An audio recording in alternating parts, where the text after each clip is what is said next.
Hola, hola. Este es otro video podcast de Pantallas y Escenarios por BCN Radio, la radio de la Biblioteca del Congreso de la Nación. Hoy transmitiendo desde el Auditorio Leonardo Fabio del Espacio Cultural de la Biblioteca del Congreso. Un programa dedicado al Teatro Nacional Cervantes. Tuvimos en el estudio la visita de dos de los directores que en este momento están presentando sus obras en el Teatro Nacional Cervantes de Buenos Aires. Vamos a la entrevista. Lo tenemos a Andrés Galina. ¿Cómo estás, Andrés? ¿Qué tal, Carlos? ¿Cómo estás? Y a Horacio Nin Uría. ¿Qué tal? ¿Cómo ¿Qué estás? tal? ¿Pronuncié bien? Sí, Sí. Nin Uría, sí. Así que, bueno, ustedes están presentando sus obras en el Teatro Nacional Cervantes.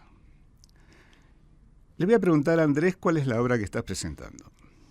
Bueno, la obra que estoy presentando El es título, nada sí, más. La Viva Voz. La Viva Voz. Ese es el título. Horacio, ¿cómo se llama? ¿Cuál es el título de tu obra? Luciérnagas, Sueño Bastardo.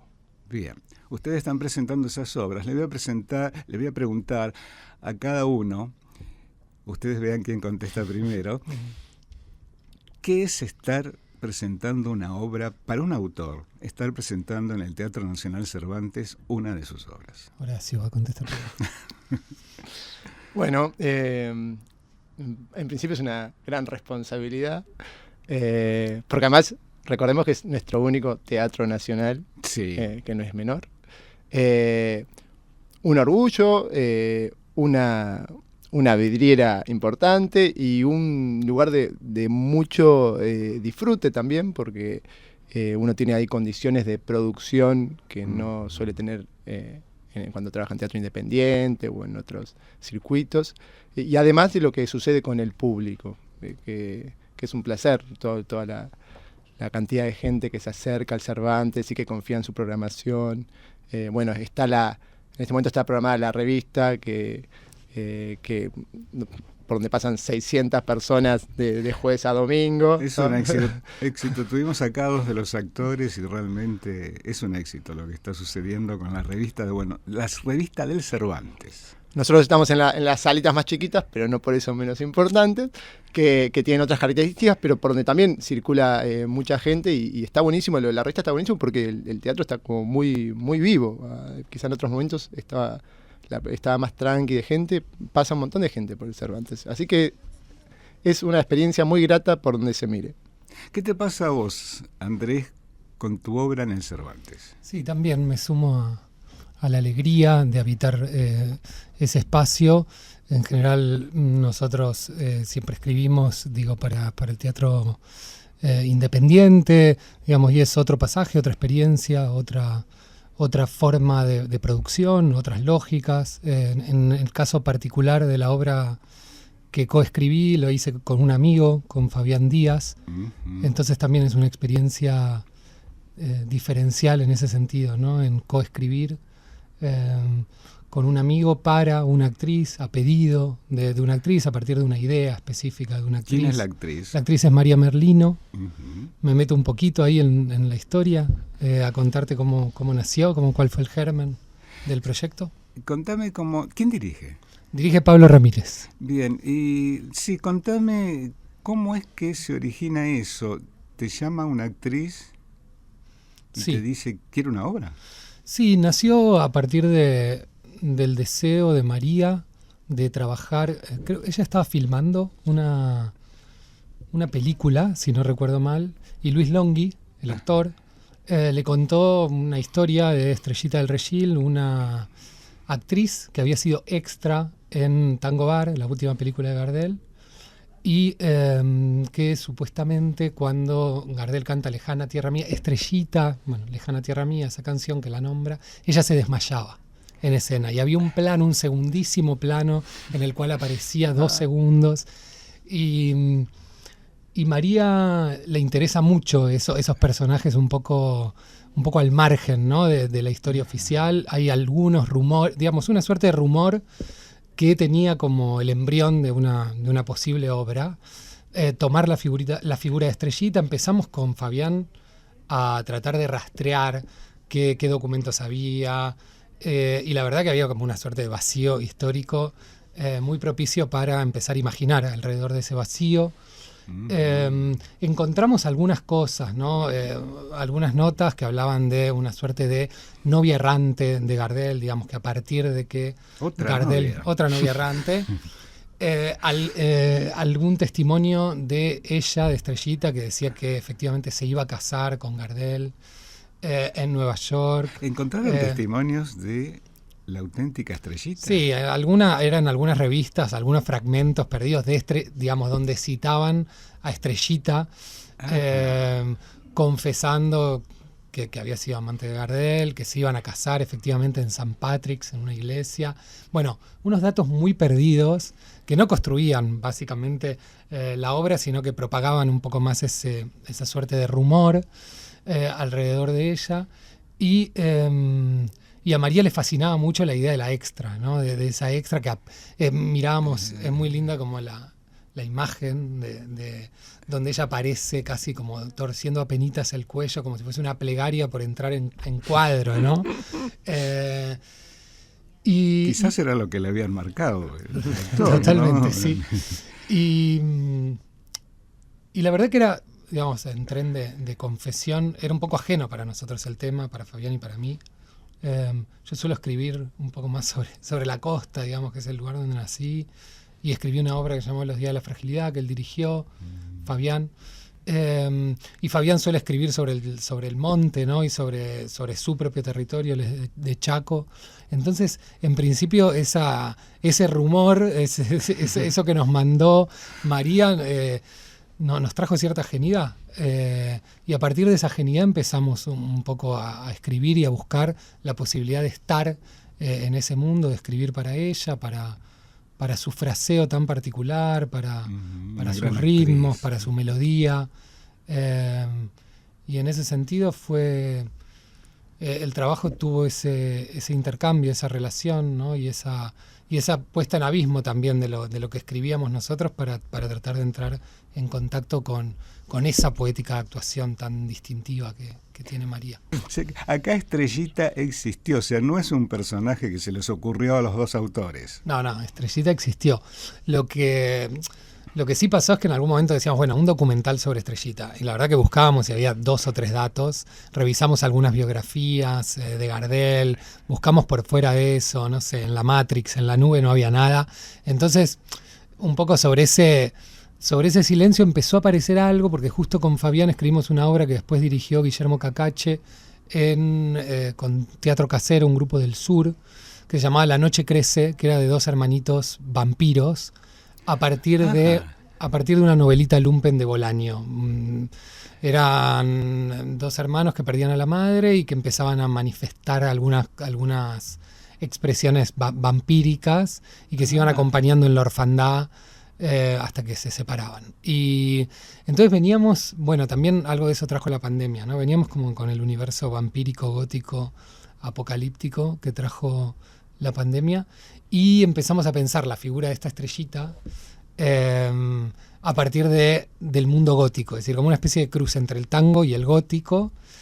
Y ahí ya temo que si sigo avanzando hay una especie de giro. Nosotros no escribimos con demasiado giro, pero hay un giro y la gente le importa mucho como sostener el suspenso y esas cuestiones de la trama.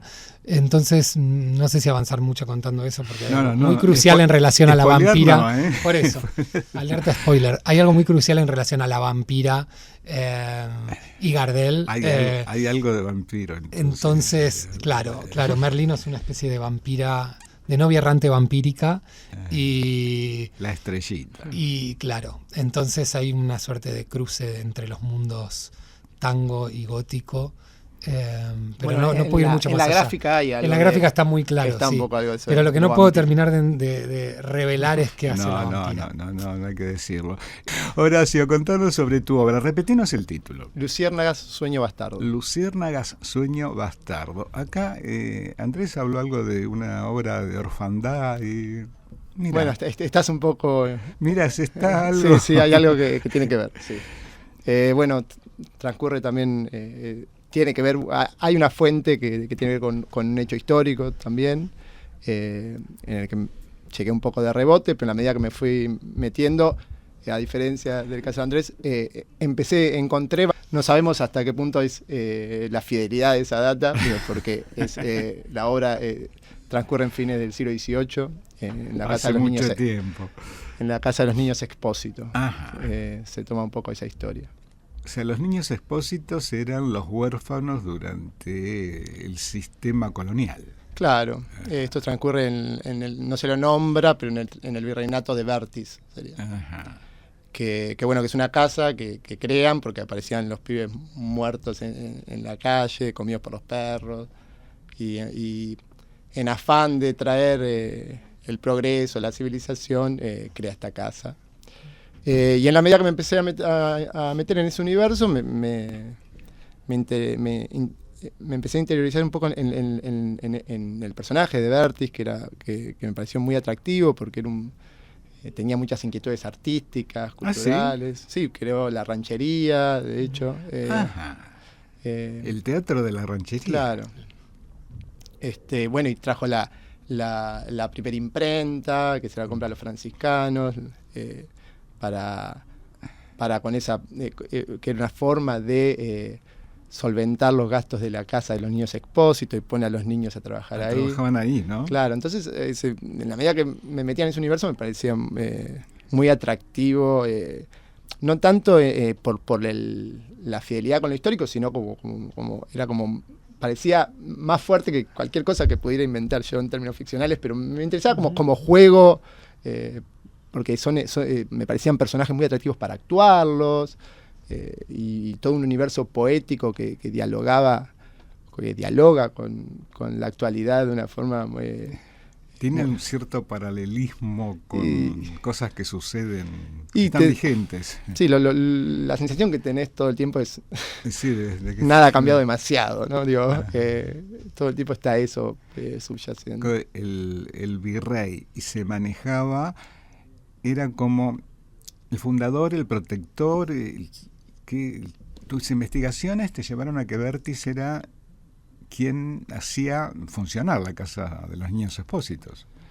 Sí, hay otro personaje que está en la obra, que es una especie de funcionario o empresario, que es el que tiene la concesión de la prensa, y el que... entonces aparecen como distintos arquetipos que tienen que ver con nuestra historia cíclica o lo que fuera. Sí. Después, otro dato que me pareció muy atractivo de Vértiz, que es el único virrey que no nació en España, que nació acá, en Mérida, en verdad, en México. Pero es de Indias. Era americano. Claro. Y él se vuelve, con muchas comillas, después de su mandato, a España. Como hay algo de eso que me pareció lindo también, como esa cosa de siempre sentirse un poco ajeno, incluso siendo de acá. Digo. ¿Vos empezaste, primero conociste la historia de Vértiz o fue al revés? No. La idea de hacer una obra sobre los niños Expósitos te llevó al virrey, sí, o ese personaje. Esto segundo. Me topé hace unos años con una tapa de la Gaceta de Buenos Aires que decía Real Imprenta de los Niños Expósito, y me quedó dando vueltas eso como una imagen, como un universo que me parecía muy, muy, muy atractivo, casi como de Oliver Twist de Río de la Plata, una cosa así. Digo, niños, imprenta, niños Expósito. Y en la medida que me empecé a interiorizar, me apareció cómo habían comprado esa imprenta en muy mal estado, que había sido de los jesuitas, después los franciscanos, y la trajeron desde Córdoba, y cómo esa imprenta después es la que se utiliza para... cumple un rol muy importante después en la independencia. Esa paradoja también me parecía muy... La Gaceta de Buenos Aires se imprimió ahí. Me parecía muy atractivo. ¿Cómo, cuando fuiste escribiendo, cuando escribías la obra, ya pensabas en dirigirla? No. Y eso estuvo bueno, porque está muy separado mi instancia, en esta obra en particular, mi instancia de director y de autor, y hay algo que es un procedimiento que es muy claro de esto, que es que en la obra hay niños, y en la puesta, el momento de dirigirlo fue, ¿cómo hago los nenes? Al muñeco. Claro, ¿cómo se trabaja con un niño? Las primeras opciones son, agarro unos adultos cual Chavo del 8, y eran de nenes, y no me conformaba del todo. Después, bueno, trabajar con nenes es potente, pero bueno, trae unos cuantos dolores de cabeza. Además hay una reglamentación. Hay una reglamentación, legal, sí. y hay quienes, una vez escuché que decían que los nenes o son malos actores o cuando son buenos actores te roban toda la atención. Sí, bueno, no quieren trabajar ni con niños, ni con perros, ni con animales, ¿no? Grandes actores, dicen. En teatro decimos mucho que a problema técnico, solución poética. ¿Sí? Sí. En un momento, epifanía, se me ocurrió que sean títeres. Y fue como en el momento que se me ocurrió que vamos con esto. Y cuando se lo propuse a los actores me miraban con mucha desconfianza, como diciendo, ¿con títeres? ¿Por qué vas a hacer? No, va a estar bueno, va a estar bueno. Empecé a investigar, nunca había trabajado con títeres. Es un universo infinito, hay distintas técnicas. Sí. Terminé optando por la técnica japonesa de títeres bunraku, que son estos títeres que son de manipulación, lo que se llama manipulación directa, pero no tienen boca. En Japón los manejan hasta 3 personas, 5 personas para cada articulación, tienen mucha vida. Son similares a las marionetas, ¿no? Sí, la marioneta tiene hilos, ¿no? Sí, sí. Tiene hilos. Tiene algo de eso. Tiene el tamaño de un nene. Y bueno, y la resolución poética del problema técnico fue muy superior a lo que estaba en el texto. Le potenció mucho, abrió un montón de capas de sentido que no estaban en el texto, porque el tema que sean títeres le aporta inevitablemente una ambigüedad con lo vivo, con lo muerto. Hay una fragilidad que enseguida es muy loco lo que pasa con el... Incluso yo, durante los ensayos invité a mi hijo de 6 a ver un ensayo y me impresionó que él le hablaba, porque los titiriteros están todo el tiempo en escena, no es que están detrás de un retablo, ni mucho menos. Están en escena. Entonces hay algo del punto de vista que está un poco todo el tiempo, ¿a dónde miro? Y mi niño de 6 años enseguida obvió por completo la presencia del manipulador, le hablaba al nene como un par, ¿no? Dije, increíble que esta convención, lo rápido que la compra. Vamos a ver qué pasa con el público adulto. Yo tengo una hija de 6 años también. ¿Ah, sí? ¿La puedo llevar? En verdad, cuando me preguntan, también es vencer ese prejuicio, ¿no? Cuando yo caí títeres me dicen, ¿es para niños? No es para niños. Igual mi hijo la vino a ver, pero ya estaba muy interiorizado en el tema, y los hijos de actores que tienen un poquito más grande, 8, 10, la re disfrutan. Pero me doy cuenta que con los adultos también está funcionando muy bien el tema de títeres, por la experiencia y las evoluciones que estamos teniendo. Al principio lo miran con cierta desconfianza, como títeres, y después se olvidan. Y hay algo es muy loco lo que pasa, porque te baja cierta barrera, como si te venciera ciertos prejuicios del títere. Ciertas escenas que yo decía, esto por ahí es medio cursi, medio solemne, no sé qué. De repente hasta tiene humor. El títere, fui aprendiendo cómo funcionan en la medida de los ensayos. Yo había hecho toda una planificación, como se hace antes de los ensayos. Bueno, vos te paras acá, te mueves acá. Claro, el primer ensayo me di cuenta que los títeres no caminaban, o caminaban a 2 por hora. Entonces, todo esto tengo que aprender todo de vuelta. Bueno, vamos. Y ¿te reeducó como director? Me reeducó como director, con mucha fe en esa imagen primaria.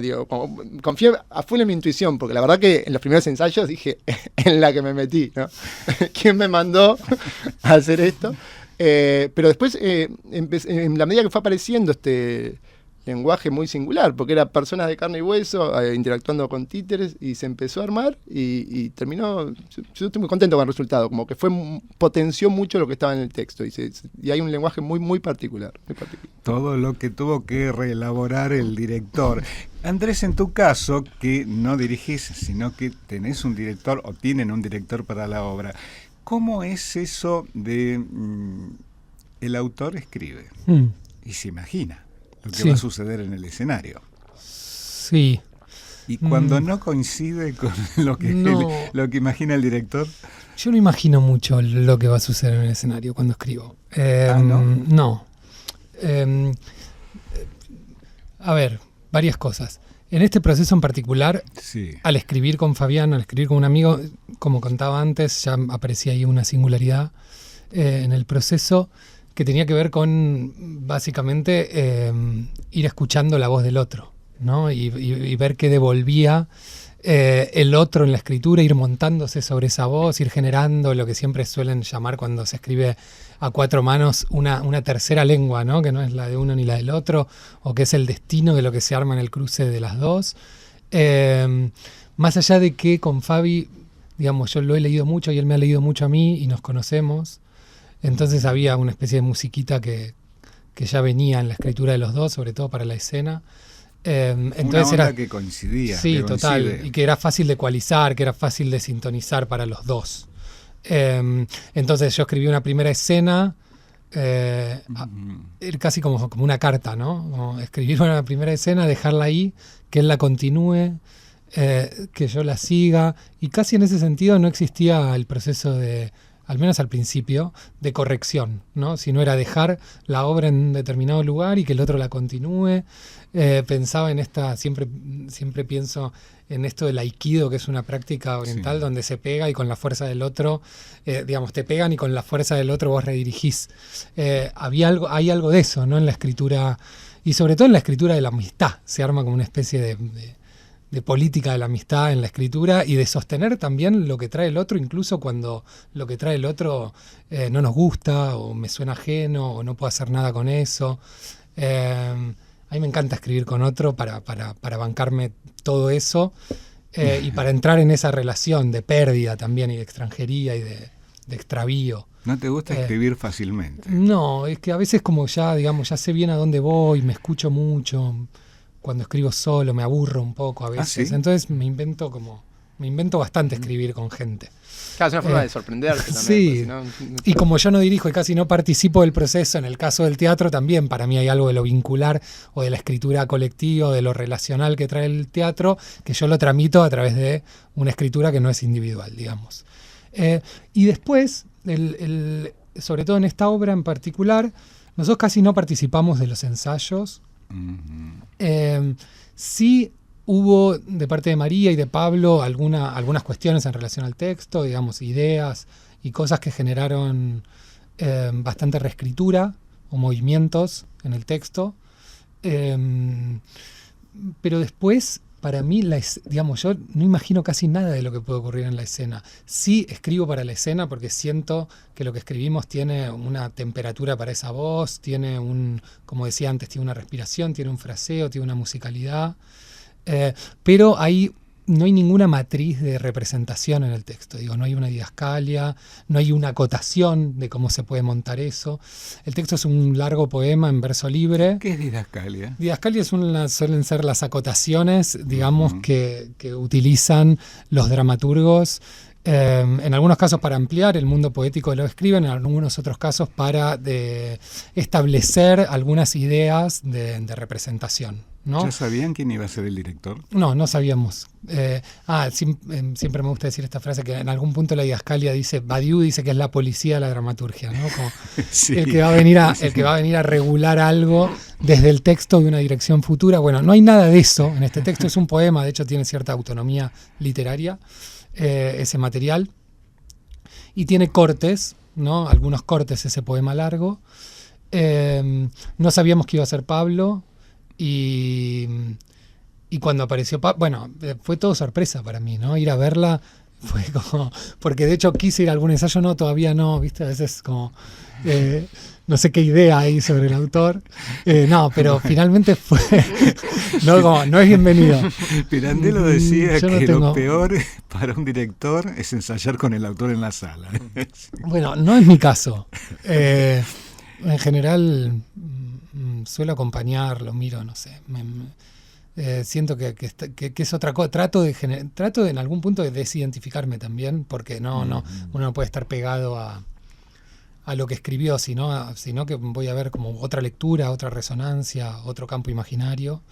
Es lo que le pasó a Horacio con los títeres. Claro. Se encontró con una sorpresa. Total, si no, digamos, si no puedo aceptar eso, debería básicamente dirigir y no tengo ningún tipo de imaginación, digamos, para dirigir, nada, ni ningún tipo de deseo tampoco, como para subirme a eso. Yo siempre concebí, o todo lo que hice fue a partir de la escritura, y eventualmente escribo para teatro, ni diría que soy dramaturgo. Digo, escribo a veces ensayos, a veces poesía, escribo narrativa o no ficción, y también escribo para teatro. Soy muy espectador de teatro, me encanta el teatro, y me encanta ir a ver eso en lo que se transformó. Me encanta disfrutar de María, disfrutar de toda la imaginación plástica y visual de Pablo, ¿no? Y de ese trabajo que hicieron.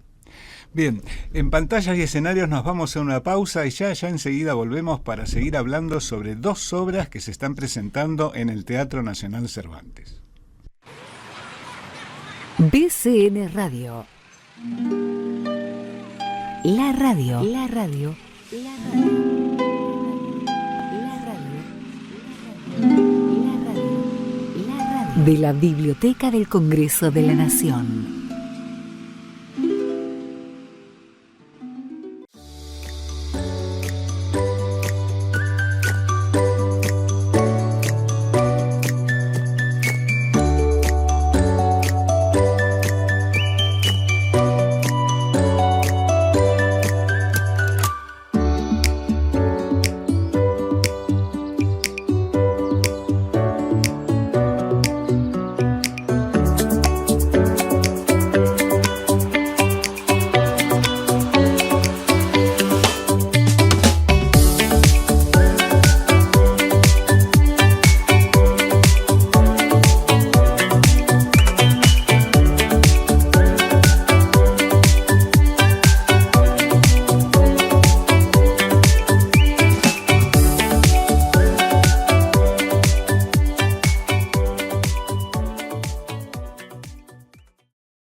Materiales, el usuario dispone del catálogo en línea donde puede ubicar el material que desea por diversas opciones de búsqueda.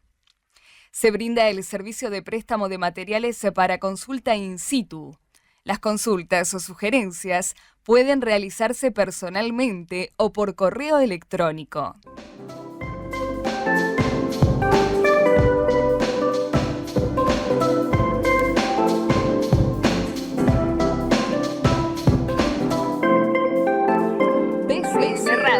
BCN Radio. Podcast de literatura, deportes e información parlamentaria.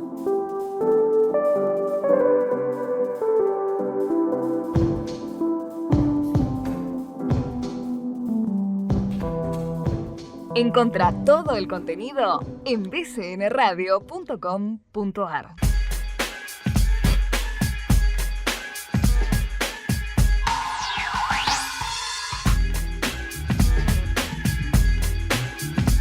Espacio Cultural de la Biblioteca del Congreso. Exposiciones de arte, música, talleres, conferencias, seminarios, encuentros de lectura y narración y ciclos de cine en el Auditorio Leonardo Fabio. Entrada libre y gratuita. BCN Radio, la radio de la Biblioteca del Congreso de la Nación.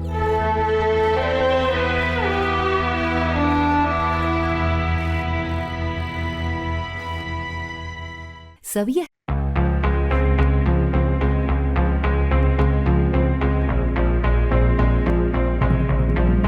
Seguí en BCN Radio.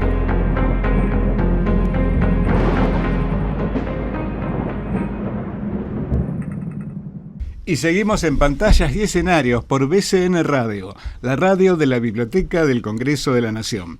Hoy hablando de teatro, hablando del Teatro Nacional Cervantes, donde se están presentando en este momento 3 obras, pero estamos hablando de 2 porque, bueno, la revista del Cervantes ya la estuvimos acá con María Rojí y Suñé, que nos contaron todo lo que pasaba. Así que ahora tenemos de entrevistado, hoy ya la tuvimos en el bloque anterior, a 2 de los autores, a 2 autores que están presentando sus obras en el Teatro Nacional Cervantes.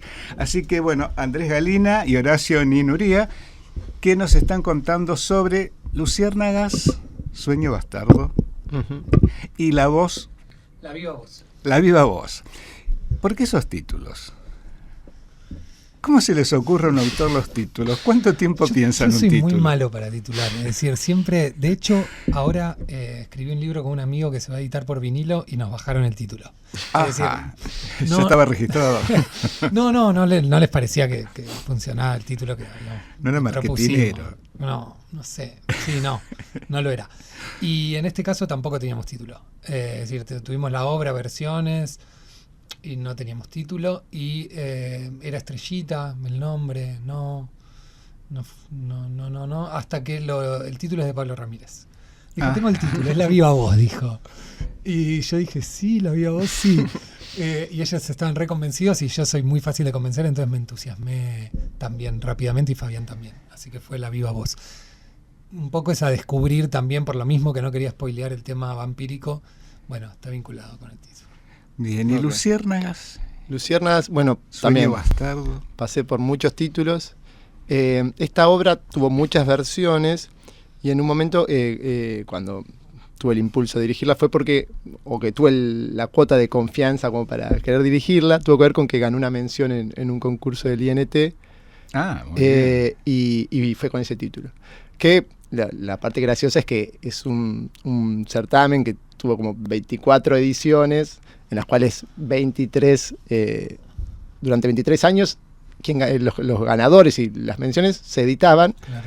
Tuve una mención yo, se cortó la edición. Se cortó las publicaciones. La publicación. Tristemente discontinuaron la... Tristemente Sí. se discontinuó.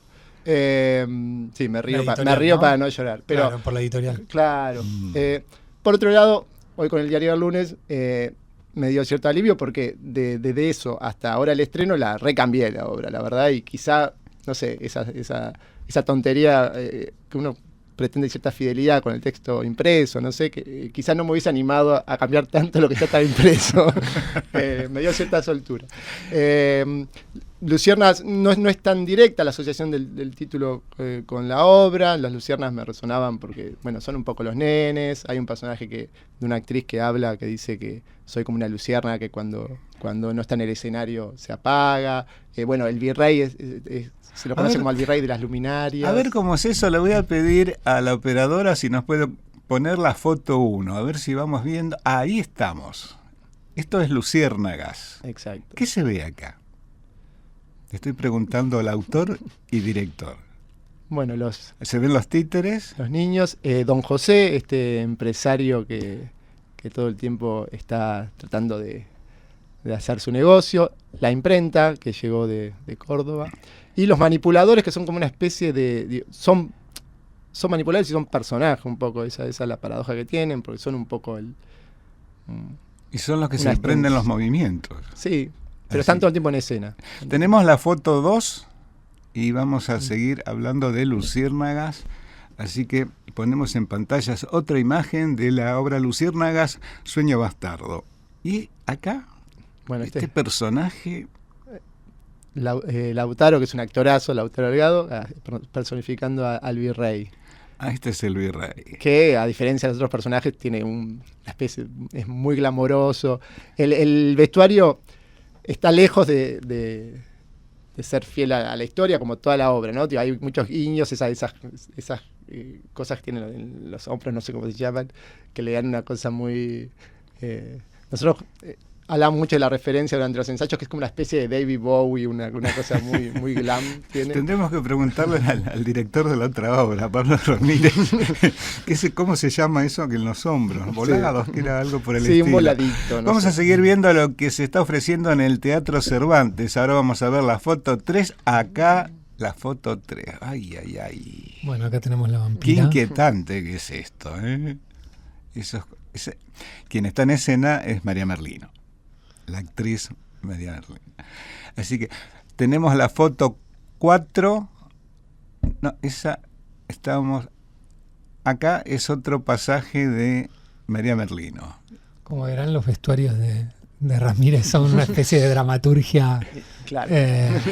muy Alta particular. costura, ¿eh? Hermosos. Alta costura. Muy hermosos. Así que, ¿habían imaginado ese vestuario? Sí, Mira, acá hay otro de los vestuarios de María Wow. Merlino, mira. O de Pablo Ramírez, como dicen ellos, María Merlino by Pablo Ramírez. By Pablo Ramírez. Sí, así es la historia.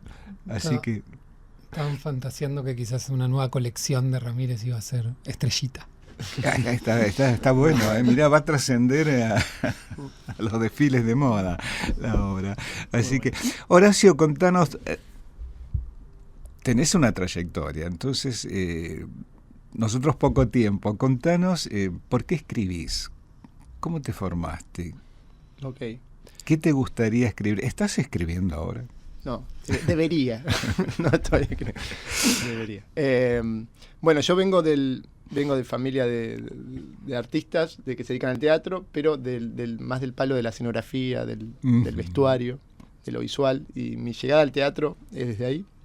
Y después de adolescente empecé a estudiar actuación y tengo un recorrido como actor. Y eso me llevó también a empezar a dirigir y a empezar a escribir. Hoy estoy mucho más cómodo dirigiendo y escribiendo que actuando. Ajá. De hecho veo a los actores y digo, ay, qué pocas ganas de actuar. Pobre. Y hay que aprender letra. Qué cómodo que estoy acá en la penumbra, ¿no? Pero me gusta ir todas las funciones, me gusta... Bueno, y sí, cada vez me fui yendo más a la escritura también. Me fui a la escritura audiovisual, estudio la carrera de arte de la escritura en la UNA. Bueno, ahora la tengo un poco suspendida. Tengo 2 hijos chiquitos y es difícil. Pero sí, la escritura cada vez me interesa más y gana más terreno. Sí. Andrés Galina, bueno, creo que ahí hay genes, ¿no? En la escritura.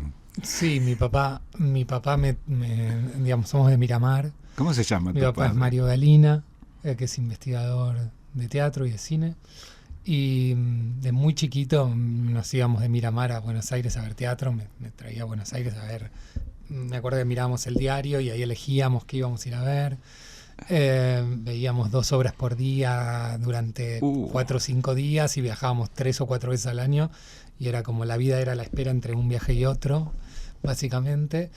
Después ya a los 18 me fui a Mar del Plata a estudiar letras, yo estudié letras y después vine acá a hacer el doctorado. Yo hice un doctorado en Historia de las Artes sobre dramaturgia argentina y exilio político, una investigación con una beca de CONICET. Y desde ahí, desde que llegué acá, escribí teatro. También, bueno, como contaba antes, escribo narrativa y no ficción. Hace poco publiqué un libro que se llama Museo del Beso con otro amigo con el que escribí, Matías Moscardi, que lo editó Penguin Random House. Y tengo una editorial también con Eugenia Pérez Tomás, que es mi compañera, que se llama Bosque Energético, que es una editorial especializada en diarios íntimos, es decir, que solamente publica diarios íntimos. Y que vamos por el título número 13. ¿Qué sería eso? Eso mismo. Diarios íntimos. Eso Son mismo, empezamos justo... los que llevaban antes la gente que escribían lo que le pasaba todos los días. Sí, pero diarios de escritores, digamos, y escritoras. Empezamos justamente con alguien de teatro que es muy amigo mío, con el que también doy clase de dramaturgia, que es Santiago Loza. El primer título de la colección es Diario Inconsciente, un diario de una internación psiquiátrica.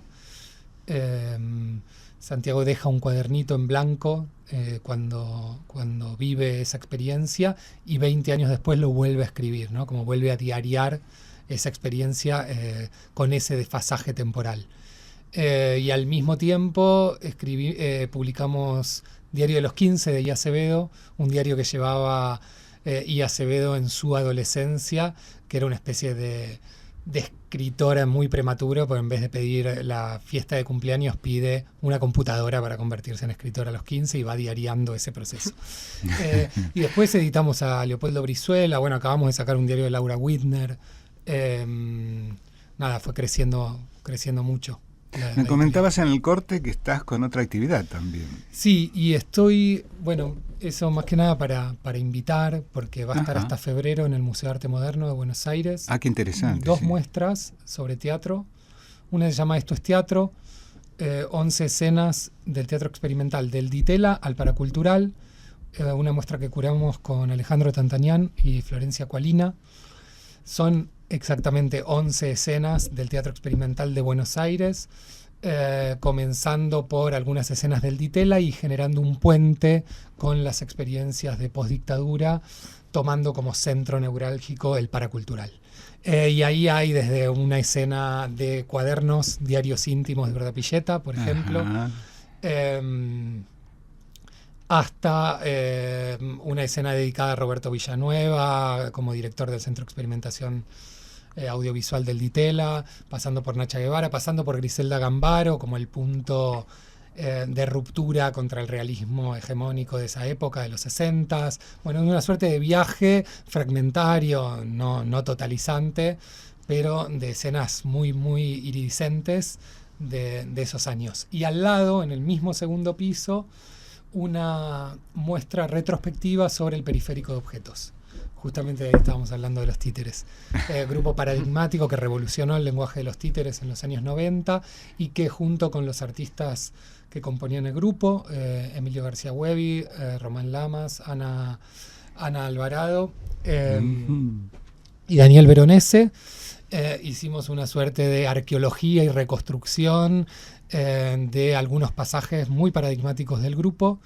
Es una suerte de retorno vivo de los muñecos de aquellos años. Así que las dos muestras van a estar hasta febrero. Qué muestras intensas. Sí, repetinos dónde van a estar. El Museo de Arte Moderno de Buenos Aires van a estar de martes a domingo durante todo el día y confirmado hasta febrero, pero quizás se puedan extender un poquito más.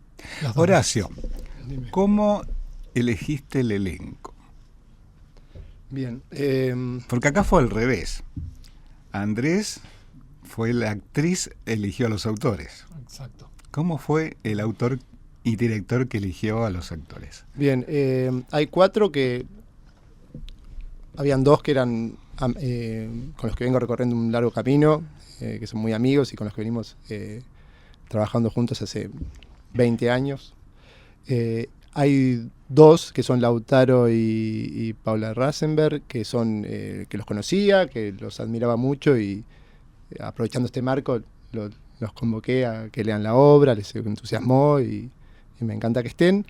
Y luego hay 2 que son los titiriteros, que como dije antes, era totalmente ajeno a ese universo, decidí llamar a audición, también porque me parecía interesante el gesto de estar en ese espacio y abrir una convocatoria a conocer otra gente, también a sorprenderme, a entender también cómo funcionaba ese lenguaje con el cual estaba trabajando un poco de visitante, y ver cómo funcionaban distintos cuerpos, distintas voces con los títeres. Y terminé optando por 2 chicos bárbaros que no los conocía, que son Alejandro Segovia y Mariano Botindari, que son egresados de la UNA, que son más perfil actor, que son actores y titiriteros. Y como la singularidad de esta obra es que son titiriteros que tienen que estar todo el tiempo en escena, me parecía que tenían que tener mucha presencia escénica y me gustó primero lo que daban sus cuerpos, pues son jovencitos y tienen que ser niños, lo que daban sus voces. ¿Te los vi en la foto? Sí. Como algo de lo que se armaba en ese binomio titiritero-títere me parecía muy, muy atractivo. Y la verdad que estoy muy contento con el casting. Son muy buenos los 6, además tocan instrumentos en vivo, manejan títeres, es como que hacen todas sus gracias. Qué completo. Sí. Es muy, muy exigente para ellos y está bueno porque se los ven muy, muy enganchados y muy, muy activos. No es una obra que van y la hacen de taquito y digo, uno que hace, yo como actor sé lo que son esos procesos cuando uno, no quiere caer en burocratizarse en la labor, pero a veces la haces medio de taquito. Bueno, acá si te dormís un poco tenés que tocar un instrumento, tenés que manejar un títere, tenés que actuar. Tiene mucho humor la obra, también el timing de la comedia. La verdad que para actuarla está buenísima. Eso es una obra donde la actuación se luce. Bien.